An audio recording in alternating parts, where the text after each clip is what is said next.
a console brawler. The next skill I want to show you today is called Crippling Wave. This came from the aesthetic goal of speed over toughness.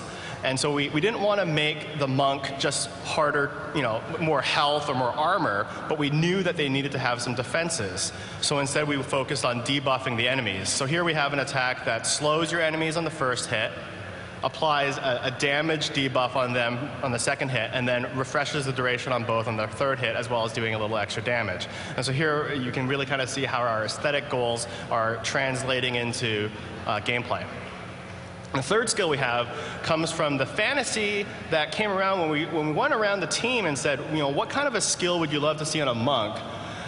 What came up over and over is this notion of internal damage, organ damage, the exploding heart, those kind of things. And people really said, I want a skill that does that. So to balance out the third hit, we make the first and second hit are actually fairly average. It's 2 hits. In some ways, it could be seen as the cost of the skill.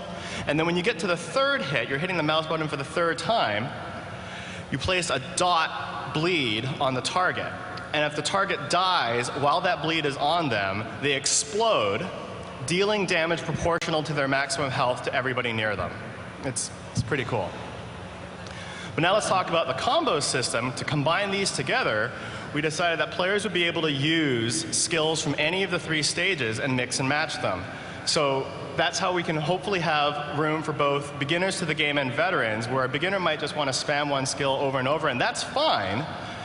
Veterans can combine moves. Maybe they open up with the dash component of We Have 100 Fists, and then they click Crippling Wave. Well, you're already on stage 2, so you're going to get the attack debuff. And then on stage 3, you move through Exploding Palm, you're going to place the dot on them.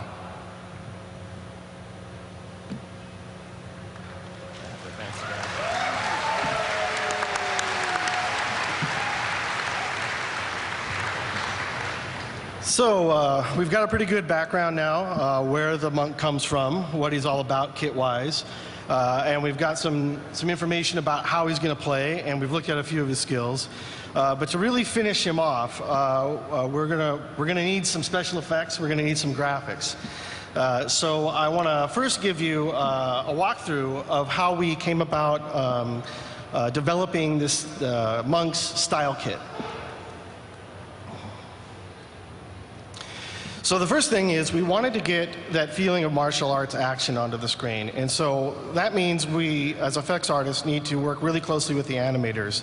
They're the people that make things move. They're the guys that are really in tune with this stuff. So they're supplying us with a lot of animated actions that we take and then just sort of punch up.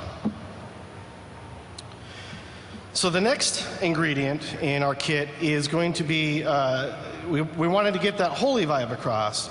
And the best way we felt that we could get that going would be to concentrate on the color palette for all of his skills, aiming solidly for things that are really golden and silvery, and that would evoke a holy vibe.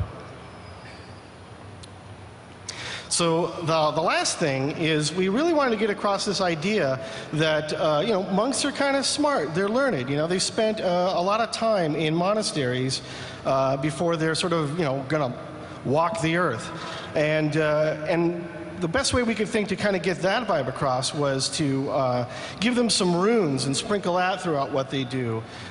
We feel that a monk would have an appreciation for art and form, and this would really exemplify that. So now what I'd like to do is show you how we take those basic ingredients and use them to build one of the monk's signature skills that we call Seven-Sided Strike.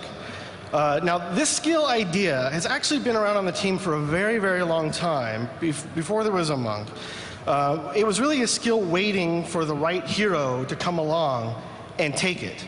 But the general idea for how this skill works is that it's a lot like Chain Lightning from Diablo 2, with one difference, and that is you are the lightning.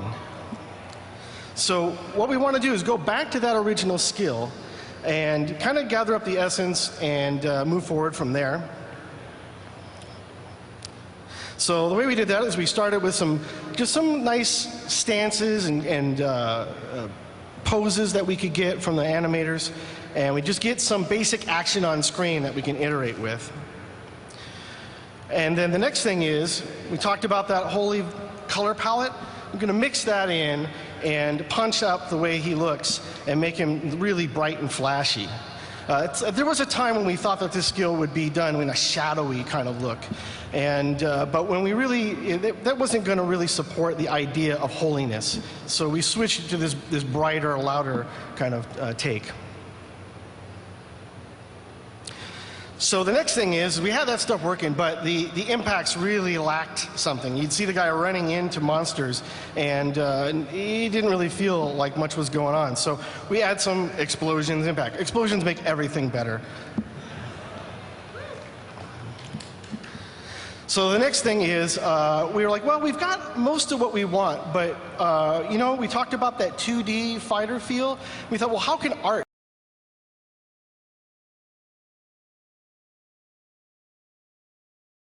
kind of almost 2D and stick it in there and sort of marry that up with the impacts to really spell that out.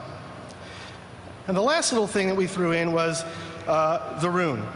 So the point of the rune is to sort of pull it all together, get a little taste of that other vibe we were shooting for, but also to sort of frame an area on which the action takes place.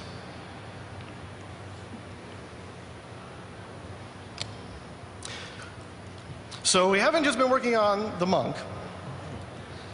We've also been working on some upgrades to the other heroes. So sort of a makeover, if you will, to a number of skills. So I'm going to walk you through a number of those makeovers that we've worked on. So first up is Witch Doctor's Spider Totem, which we showed at last year's Blizzcon. And it was pretty cool, but the thing is, we felt that the look of it was just a little bit too noisy. You laid it down, and in the middle of combat, it's just buzzy, and you can't really figure out what's going on. And the other thing about it was we weren't too crazy about the totem thematic. We didn't feel that that really was really driving the Witch Doctor dark theme home. So we made some changes to it. We've renamed it Carrion Spiders. And the other thing is we decided, well, if a lot of little spiders is cool but can't read really well, then we'll switch that around and we'll make it fewer spiders, but we'll make them huge. And huge spiders are definitely creepy. And then instead of a totem, we decided to aim squarely for the zombie thematic and have those spiders actually get emitted from a zombie corpse that you raise from the floor. Next up in the makeover department is the wizard. So last year we showed you Stone Skin, which is a defensive ability. This worked really well, but it was really difficult to read. She's a kind of a spindly shaped character, and there wasn't enough surface area to really get the idea what she was made out of when she switched. So the other big problem with it, though, the one that the artist really had, was it didn't really underscore our goal of making the wizard a light show.